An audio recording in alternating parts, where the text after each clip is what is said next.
Hello विद्यार्थी मित्र होतो पहा पाठीमागच्या ह्याच्यामध्ये पाठीमागचा भाग जो आपण घेतला त्यामध्ये इलेक्ट्रोमॅग्नेटिक इंडक्शन ज्याला आपण विद्युत चुंबकीय प्रवर्तन असं म्हणतो. त्याच्यानंतर पुढे त्याच्यातून पुढचा भाग घेतला आपण नालकुंतल पाहिले, सॉलिनॉइड ट्यूब पाहिले. त्याच्यानंतर पुढे त्याच्यामध्ये असलेला एकूण भाग जो आहे म्हणजे त्यातून कशी विद्युतधारा निर्माण होते तो भाग आपण पाहिला होता. म्हणजे तारेचे कुंडल आणि तारेचे कुंतल म्हणजेच कॉईल आणि सॉलिनॉइड ट्यूब याच्यामध्ये निर्माण झालेली विद्युतधारा जी आहे प्रत्यावर्ती विद्युतधारा कशी निर्माण होते तो भाग पाहिला. आणि आज आपण पुढच्या भागाकडे येतो आहे तो म्हणजे फ्लेमिंग्स राईट हँड रूल. अत्यंत महत्त्वपूर्ण भागाकडे येतो आपण. फ्लेमिंग्स लेफ्ट हँड रूल आपण पाठीमागे पाहिला आहे. तो जो रूल आहे आणि हा दोन्ही पण सेम आहेत, फक्त भाग एकच निर्माण होतो की त्याच्यामध्ये इंडूस हा शब्द निर्माण झालेला आहे. त्याच्यामध्ये इंडूस हा शब्द महत्त्वाचा आहे. तो जर गाळला गेला तर तुमचा संपूर्ण नियम जो आहे तो चुकीचा ठरतो. आता इथे उजव्या हाताच्या नियमामध्ये काय सांगितलं पहा, when we will the induce current in the electrical conductor coil be maximum, it will be maximum when the direction of the motion of the electric current is perpendicular to the magnetic field. आता इथे हा पण भाग तो विचारात घेतलेला आहे का तर त्याच्यामध्ये direction of the motion of A electric conductor म्हणजेच इलेक्ट्रिक कंडक्टरची मोशन आणि त्याच्यानंतर पुढे मॅग्नेटिक फील्ड ही जर एकमेकांना परपेंडिक्युलर असतील तर त्या ठिकाणी काय होते, फोर्स एक्झर्टेड होते म्हणजे बल प्रयुक्त होत असते. आणि बल प्रयुक्त झाल्यामुळे तिथे आपल्याला विद्युतधारा निर्माण झाल्याची पाहायला मिळते. त्यालाच आपण इंड्यूस करंट असे म्हणतो. म्हणजेच प्रवर्तनाने चुंबकत्व निर्माण होते किंवा विद्युतधारा निर्माण होते. आता हा एकूण भाग जो आहे तो आपल्याला ह्या फ्लेमिंगच्या राईट हँड रूलमध्ये पाहायचा आहे. In order to show the direction of the induce current Fleming's right hand rule is very useful. आता इंड्यूस करंट जो आहे त्याची डायरेक्शन ठरवण्यासाठी आपल्याला फ्लेमिंगच्या उजव्या हाताच्या नियमाचा वापर करावा लागतो. आता इथे फ्लेमिंगच्या उजव्या हाताचा नियम नेमकं काय दिला आपल्याला, Fleming's right hand rule stretch the thumb, index finger and the middle finger. आपल्याला काय करायचं आहे, उजव्या हाताचा अंगठा त्याच्यानंतर पुढे तर्जनी आणि मधले बोट काय करायचे आपल्याला अशा पद्धतीने स्ट्रेच करायचे, ताणायचे in such way that they will be perpendicular to each other, की ते कशा पद्धतीने असतील ते परस्परांना लंब असतील. म्हणजे उजव्या हाताचा अंगठा, तर्जनी आणि मधले बोट अशा पद्धतीने ताणा की ते परस्परांना लंब राहतील इन दिस पोझिशन. आता अशा पोझिशनमध्ये नेमकं काय होते ते पहा. द थंब इंडिकेट्स, आता थंब इंडिकेट्स काय करतो, thumb indicates the direction of the motion of a conductor. आता हा जो भाग जो आहे तो पूर्वीप्रमाणेच आहे. त्याच्यानंतर पुढे index finger shows the direction of the magnetic field, हा पण पूर्वीप्रमाणेच आहे. त्याच्यानंतर महत्त्वपूर्ण बदल कोणता झाला पहा, the middle finger shows the direction of the induce current. तिथे आपण इलेक्ट्रिक करंट याचं म्हटले पहा, ते इलेक्ट्रिक करंट नाही, तिथे इंड्यूस करंट येणार आहे इथे फ्लेमिंग्स राईट हँड रूलमध्ये. आणि जर तुम्ही तिथे काय वापरला, इलेक्ट्रिक करंट शब्द वापरला तर त्या ठिकाणी तो फ्लेमिंगच्या डाव्या हाताचा नियम होईल, हे नीट लक्षात घ्यायचं आहे. म्हणजेच काय, ही एकूण भाग जो आहे तो भाग आपल्याला डायग्रॅमच्या माध्यमातून वरती इथे पाहता येईल. त्या डायग्रॅमच्या मध्ये आपल्याला काय दिले पहा, त्याच्यामध्ये आपण माहिती दिलेली पाहूया की आपल्याला हा उजव्या हाताचा हा भाग घेतलेला आहे, त्याच्यानंतर पुढे उजव्या हाताचा हा थंब घेतलेला आहे आणि नंतर पुढे ही ते तुम्हाला पहिले इंडेक्स फिंगर पाहायला मिळणार आहे, त्याच्यानंतर पुढे हे मिडल फिंगर पाहायला मिळणार आहे, हा थंब आहे. अशा पद्धतीने ही काय करायचे आपल्याला स्ट्रेच करायची की जे एकमेकांना काय होणार आहे, परपेंडिक्युलर होणार आहेत. परपेंडिक्युलर झाल्यानंतर पुढे तुम्हाला महत्त्वपूर्ण भाग मिळणार आहे, thumb shows the direction of the motion of a conductor. तिथे विद्युत अंगठा जो आहे तो मोशन ऑफ ए कंडक्टर म्हणजेच वाहकाच्या गतीची दिशा दर्शविणार आहे. त्याच्यानंतर पुढे index finger shows the direction of the magnetic field index finger म्हणजेच तर्जनी जी आहे ती काय करणार तुम्हाला चुंबकीय क्षेत्राची दिशा दर्शवते. तर middle finger shows the direction of the induce current, की त्या ठिकाणी मधले बोट जे आहे ते मधले बोट प्रत्यावर्ती विद्युतधारेची दिशा दर्शविते किंवा प्रवर्ती ते विद्युतधारेची दिशा दर्शविते. असे हा नियम जो आहे तो अत्यंत महत्त्वाचा आहे. आता इथे आपल्याला काय करायचे, हे तिन्ही घटक जे आहेत ते आपल्याला एकाखाली एक लिहायचे आहेत. म्हणजे आपण जे डेफिनेशन सांगितलेले आहे त्या डेफिनेशननुसार आपण तो भाग जर विचारात घेतला तर तो कसा होतो पहा. त्याच्यामध्ये तर इथे आपण सांगितलं की त्या याच्यामध्ये फ्लेमिंग्स राईट हँड रूल. आता फ्लेमिंग्स राईट हँड रूल आपल्याला जसं तसा पॅराग्राफसारखा लिहायचा नाही आहे, नीट लक्षात घ्यायचं, अत्यंत महत्त्वपूर्ण आहे. त्याच्यामध्ये आपल्याला काय करायचं आहे, in order to show the perpendicular direction of the induce current Fleming's right hand rule is very useful. इथपर्यंत इथं आता Fleming's right hand thumb rule आपल्याला इथे सुरुवात करायची आहे. मग त्याच्यानंतर पुढे stretch the thumb index finger, stretch the thumb index finger and the middle finger in such a way that they will be perpendicular to each other or mutually perpendicular to each other, असं इथपर्यंत तुम्ही आलेला आहात. त्याच्यानंतर पुढे काय करायचे, in this position आता पुढे काय करायचं आपल्याला, नंबर 1 टाकायचं आहे. Thumb indicates the direction of the motion, thumb indicates the direction of the motion of a conductor, हा तुमचा पॉईंट नंबर 1 असणार आहे. नंतर पुढे खालच्या ओळीला सेकंड पॉईंट घ्यायचा आहे. The index finger shows the direction of the magnetic field. नंतर पुढे हा तिसरा पॉईंट येणार आहे. The middle finger shows the direction of the induced current, हा तिसरा पॉईंट तुमचा येणार आहे. अशा पद्धतीने एकाखाली एक 3 पॉईंट देऊन आपल्याला तो जो लॉ जो आहे तो लॉ म्हणजे फ्लेमिंग राईट हँड रूल जो आहे तो आपल्याला पूर्ण करायचा आहे. त्याच्यानंतर आता पुढच्या भागाकडे येतो आपण थोडासा पुढे जाऊया. तोच भाग आता नेमका आपल्या उजव्या हाताच्या अंगठ्याचा वापर करून आपल्याला तो उजव्या हात वापर करून त्याचा आपल्याला तो नियम जो आहे तो पाहायचा आहे. त्याच्यामध्ये कशी स्थिती होते ती आपल्याला पाहिजे, ती आपल्याला इथे पाहता येईल.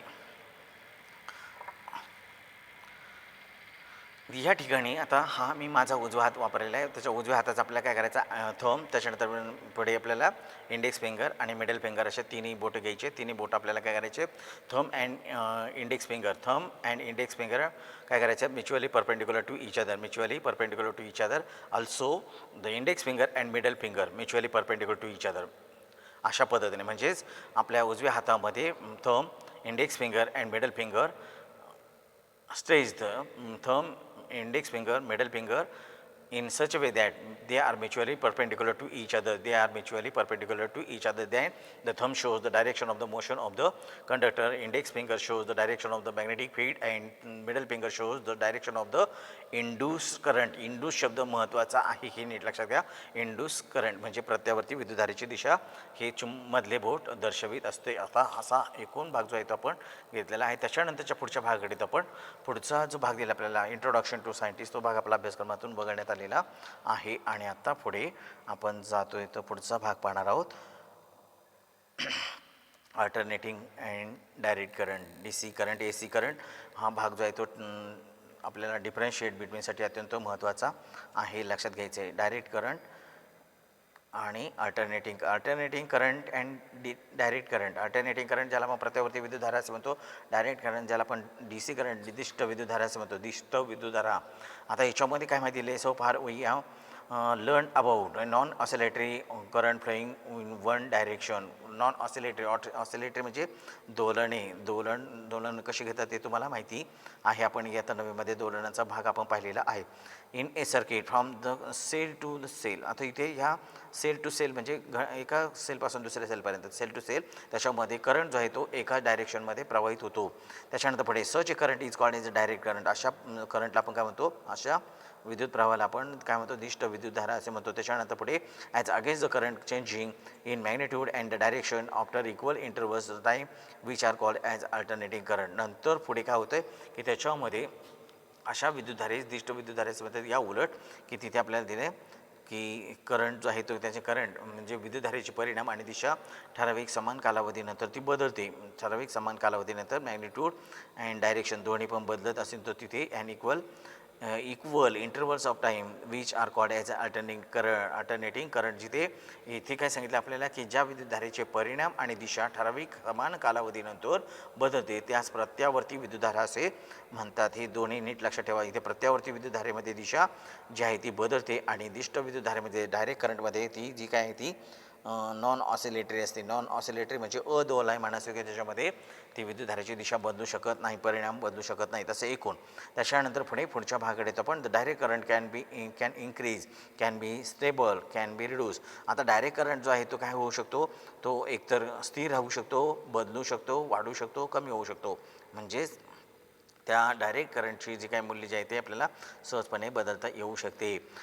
But it is not oscillatory, परंतु तो ऑसिलेटरी राहू शकत नाही. म्हणजे काय, तो डायरेक्ट करंट जे आहे दिष्ट विद्युतधारा जी आहे ती स्थिर असू शकते किंवा कमी होऊ शकते आणि वाढू शकते, परंतु ती दोलायमान नसते, ही नीट लक्षात ठेवा. ती दोलायमान नसते. दिस शोज ग्राफिकली, इथे आपल्याला आलेखाच्या माध्यमातून ते दिलेले आहे. Alternating current is oscillatory.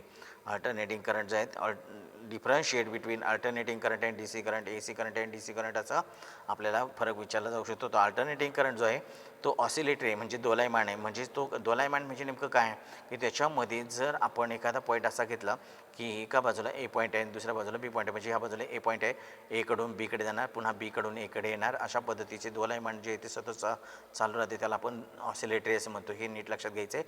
आणि त्याच्यानंतर पुढच्या भागात येतो आपण. Oscillatory alternating current is oscillatory as shown in figure 4.90. Increases maximum reduces zero and increases maximum in the order to the direction and again reduce to zero. आता अशा प्रकारचा जी विद्युतधारा जी आहे ती विद्युतधारा त्याच्यामध्ये काय दिली आपल्याला, की इथे अल्टरनेटिंग करंट जो आहे तो इथपासून आपल्याला नीट लक्षात घ्यायचं आहे. Alternating current is oscillatory. Alternating current is oscillatory as shown in graph. त्याच्यामध्ये आकृतीत दाखवल्याप्रमाणे. त्याच्यामध्ये पुढे काय माहिती दिली पहा आपल्याला, की त्याच्यामध्ये इट इन्क्रीजेस मॅक्झिमम. ती अल्टरनेटिव्ह प्रतिवर्ती विद्युतधारा जी आहे ती मॅक्झिमम होते, नंतर पुढे 0 होऊ शकते, इन्क्रीजेस होते, पुन्हा मॅक्झिमम होऊ शकते. In other direction again reduce and 0. आता तशा पद्धतीमध्ये इथे आपल्याला काय होतं, प्रतिवर्ती विद्युतधारा ही दोलायमान विद्युतधारा आहे. आलेखात दाखवल्याप्रमाणे एकाच दिशेने कमाल मर्यादेपर्यंत वाढू शकते, त्यानंतर ती कमी होऊन 0 होते, पुन्हा उलट दिशेने कमाल मर्यादेपर्यंत वाढू शकते आणि पुन्हा 0 होऊ शकते. अशी माहिती आपल्याला एकूण इथे दिलेली आहे. त्याच्यानंतर त्याचा खालचा जो भाग जो आहे तो भाग आपल्या अभ्यासक्रमातून वगळण्यात आलेला आहे. त्याच्यानंतरच्या पुढच्या भागात येतो आपण. तर पुढे आपल्याला भाग दिलेला आहे इलेक्ट्रिक जनरेटर. आत्ता महत्त्वपूर्ण भागाकडे आपण आलेलो आहोत. इलेक्ट्रिक जनरेटर पुन्हा इथे राईट शॉर्ट नोट्स ऑन किंवा तिथे आपल्याला मोठा प्रश्न जो असतो 5 गुणांचा त्याच्यामध्ये ते विचारला जाऊ शकतो. इलेक्ट्रिक जनरेटर,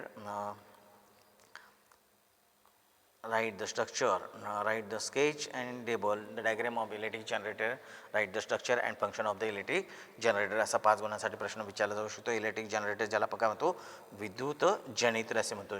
जनरेटर म्हणजे जनित्र.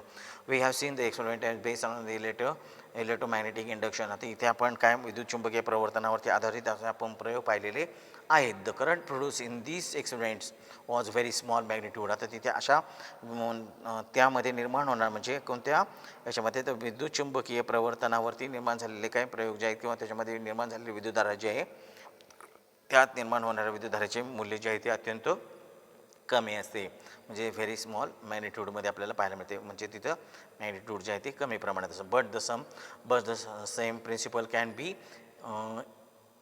Harness for use a mankind purpose, म्हणजे लार्ज करंट. परंतु त्याच प्रिन्सिपलचा तत्वाचा वापर आपण काय केला, मानवाच्या हितासाठी त्याचा वापर करून घेतला, की ज्याच्यामध्ये मोठ्या प्रमाणात ऊर्जा निर्माण करू शकते. की तिथे आपल्याला mechanical energy converted into electrical energy is called as electric generator. ही लक्षात ठेवा.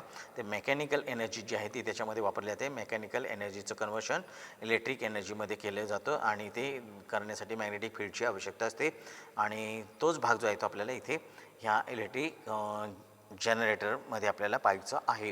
आता इथे हा संपूर्ण इलेक्ट्रिक जनरेटरचा भाग जो आहे त्याच्यामध्ये आपल्याला काय काय माहिती दिली आहे. Figure 4 point shows the copper wire ABCD and kept between the two pole pieces of the magnet and two ends of the coil are connected to the conducting rings R1 and R2 via arm brushes B1 and B2. Both rings are fixed to the axle, but there is a resistive coating between the two rings. आता इथे त्या ह्याच्यामध्ये आपल्याला एकूण दिलेली माहिती जी आहे त्या माहितीच्या आधारे आपण डायग्रॅमच्या साहाय्याने ती माहिती पाहूया. म्हणजे आपण थोड्या वेळात आपण ती माहिती पूर्ण करू शकतो. आता त्याच्यामध्ये त्या डायग्रॅमची आपल्याला एकूण जी काही संकल्पना दिली आहे ती डायग्रॅम कोणती, मी आता डायरेक्ट डायग्रॅमकडे जातो आहे. इथे आपण हा भाग करूया. डायग्रॅम मी आता थोडीशी झूम करतो इथे, म्हणजे तुमच्या लक्षात येईल.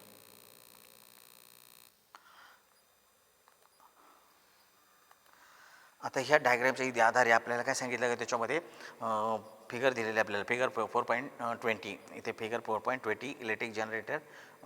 त्याच्यामध्ये आपल्याला काय काय माहिती दिली पहा. तर तिथे त्याच्यामध्ये आपल्याला ABCD ही एक कॉईल दिलेली आहे. इथे ABCD ही कॉईल आपल्याला इथे दाखवलेली आहे, या बाजूला ABCD ही कॉईल दिलेली आहे. त्याच्यानंतर पुढे kept in the two pieces of the magnet. इथे पहिला घेतला आहे ते पॉवरफुल मॅग्नेट आपल्याला पाहिजे. तिथे एक मॅग्नेट घेतला की त्याचा आपण N पोल घेतलेला आहे, नॉर्थ पोल, आणि दुसरा मॅग्नेट घेतलेला आहे आपण साऊथ पोल. ह्या N आणि S अशा दोन पॉवरफुल मॅग्नेटच्या दरम्यान आपल्याला इन बिटवीन टू पोल्स आपल्याला ती कॉईल जी आहे ती काय करायची, रोटेट करायची आहे. त्याच्यानंतर पुढे connected in the conducting rings R1 and R2. आता आपल्याला इथे R1 इथे रिंग दिलेली आहे पहा. त्याच्यानंतर ही वरच्या बाजूला आहे आणि त्याच्यानंतर R2 जी आहे ते रिंग खालच्या बाजूला आहे. त्या R1 आणि R2ला पुन्हा B1 आणि B2 ब्रशेस रिस्पेक्टिव्हली जोडलेले आहेत. म्हणजे R1ला B1 जोडलेले आहे आणि R2ला B2 हे कार्बन ब्रशेस आहेत की त्या कार्बन ब्रशेसचा वापर करून आपण तिथे त्यांचे रोटेशन जे आहे ते आपल्याला फिक्स करता येऊ शकते किंवा त्याच्यामध्ये बदल झालेला जे काय अल्टरनेट होत असतं त्याच्यामध्ये जो काय हाफ रोटेशन झाल्यानंतर जे काय कॉन्टॅक्ट होणार असतो तो कॉन्टॅक्ट आपल्याला B1 B2 ह्या ब्रशेसच्या साहाय्याने करता येतो. म्हणजे त्याला आपण कंडक्टिंग रिंग्स असं म्हटलेलं आहे. ते कंडक्टिंग रिंग्स R1 आणि R2 दिले. त्याच्यानंतर पुढे the axle is rotated with the help of the machine from outside. आता तो ॲक्सल जो आहे तो ॲक्सल आपल्याला रोटेट केला जातो आणि ॲक्सल रोटेट होत असताना because of this the ABCD starts rotating. आणि हा ॲक्सल जो आहे तो आपल्याला इथे दाखवलेला ब्लॅक शेडेड पोर्शन जो आहे असा एकूण जो भाग जो आहे तो हा ॲक्सल जो आहे तो ॲक्सलचा आपल्याला इथे एकूण त्याचं इथे आपल्याला हा एकूण भाग दिलेला आहे. पाहतो ॲक्सल जो आहे तो रोटेट होतो. तो रोटेट झाला म्हणजे आपली कॉईल जी आहे ती काय होते, रोटेट व्हायला सुरुवात होते. म्हणजेच because of this coil ABCD start rotating आणि the stationary carbon brushes B1 and B2 are connected to the galvanometer. नंतर हे B1 आणि B2 हे जे ब्रशेस जे आहेत ते कशाला जोडलेले आहेत तर ते गॅल्व्हनोमीटरला जोडलेले आहे. तिथे आपल्याला गॅल्व्हनोमीटर पाहायला मिळेल. हा असं गॅल्व्हनोमीटर जोडलेलं आहे. गॅल्व्हनोमीटर कशासाठी, the galvanometer shows the direction of the current. म्हणजे तिथे आम्हाला उजवीकडून डावीकडे म्हणजे ABकडून CD कडे किंवा CD कडून ABकडे विद्युतधारा प्रवाहित होते यासाठी आपल्याला गॅल्व्हनोमीटरचा वापर करून दिलेला आहे. त्याच्यानंतर पुढे the stationary carbon brushes B1 and B2 are connected to the galvanometer B shows the direction of the current of the circuit upon rotating the axle AB. आता काय होणार इथे AB जो आहे तो AB अपवर्ड डायरेक्शनमध्ये रोटेट होणार आहे. तर CD हा डाऊनवर्ड डायरेक्शनमध्ये रोटेट होतो आणि नंतर पुढे हाफ रोटेशन झाल्यानंतर पुन्हा त्याची डायरेक्शन बदलणार आहे. CD जो आहे तो अपवर्ड डायरेक्शनमध्ये रोटेट होणार आहे आणि BA जो आहे तो डाऊनवर्ड डायरेक्शनमध्ये रोटेट होणार आहे. अशा पद्धतीने रोटेशन चालू राहते. त्याच्यानंतर पुढे काय होतं, according to Fleming's right hand rule the electric current is produce. त्याच्यामध्ये ह्या फ्लेमिंगच्या उजव्या हाताच्या नियमानुसार त्याच्यामध्ये काय होते, इलेक्ट्रिक एनर्जी निर्माण होते. Electric current is produce in these branches. त्याच्यानंतर पुढे तो जो करंट जो आता सुरू झाला पहा, पहिल्या ते सुरुवातीला B1 पासून आपल्याला करंट सुरू होणार आहे. एक करंट जो आहे तो एक कडून बीकडे, बीकडून सीकडे, सीकडून डीकडे अशा पद्धतीने करंट पास होणार आहे. दस the current flows in the direction A to B, B to C and C to D as shown in figure in the external circuit and current flows from B2 to B1. आता current B2 कडून B1 कडे प्रवाहित होणार आहे through the गॅल्व्हनोमीटरच्या माध्यमातून instead of one loop. तिथे जे काही लूप जे आहे म्हणजे कॉईल ज्याला आपण म्हणतो त्या coil closing consisting the several turns. अशा पद्धतीने आपल्याला ह्या कॉईलमध्ये जर असंख्य फेरे जर त्याच्यामध्ये निर्माण झाले तर त्या फेऱ्यांच्या माध्यमातून काय होणार, जेवढे फेरे असेल म्हणजे समजा इथे आपण पहिले एकच फेऱ्या घेतला होता तर त्या एका फेऱ्यावर आपण तिथे 4 टर्न्स मारले म्हणजे कॉईलचे 4 टर्न्स घेतले तर तिथे चौपट विद्युत ऊर्जा निर्माण होणार. 10 फेरे घेतले तर 10 पट होणार आहे आणि N टर्न्स घेतले तर N पटीने विद्युतधारा निर्माण होणार आहे. हा भाग इथे आपण पाहिलेला आहे. त्याच्यानंतर पुढे मग त्याच्यामध्ये काय होते की डायरेक्शन बदलते. मग डायरेक्शन बदलली की पुन्हा काय डायरेक्शन होणार आहे, D कडून Cकडे जाणार, Cकडून Bकडे जाणार, Bकडून Aकडे जाणार. अशा पद्धतीची डायरेक्शन चेंज होणार आहे आणि डायरेक्शन चेंज झाली की पुन्हा विद्युतधारा जी आहे ती त्या पद्धतीने म्हणजे अशी डायरेक्शन सतत बदलत राहते. परंतु पुढे काय होतं नंतर पुढे but the branch BA is always in contact with the B1 and DC is always contact with the B2. आता DC जे आहे ना इथे DC किंवा CD ही B2मध्ये कॉन्टॅक्टमध्ये राहते आणि AB हे नेहमी B1च्या कॉन्टॅक्टमध्ये राहते आणि हेच the external circuit currents flows through B1 to B2 आणि म्हणून अशा पद्धतीने बाह्य विद्युतधारा जी आहे ती विद्युतधारा काय होते B1 कडून B2 सततपणे कंटिन्यूस फ्लो त्याचा पाहायला मिळतो. That is opposite to the previous half rotation. म्हणजे पहिल्या हाफ रोटेशन जे आहे त्याच्या बरोबर विरुद्ध दिशेने आपल्याला हे रोटेशन पाहायला मिळते. This repeats after every half rotation and alternating current is produce. अशा पद्धतीने ही जी काही प्रक्रिया जी आहे ती रिपीट होत राहते आणि नंतर पुढे त्यातून प्रत्यावर्ती विद्युतधारा निर्माण होते आणि प्रत्यावर्ती विद्युतधारा निर्माण करणाऱ्या जनरेटरला आपण प्रत्यावर्ती विद्युत जनरेटर असे म्हणतो.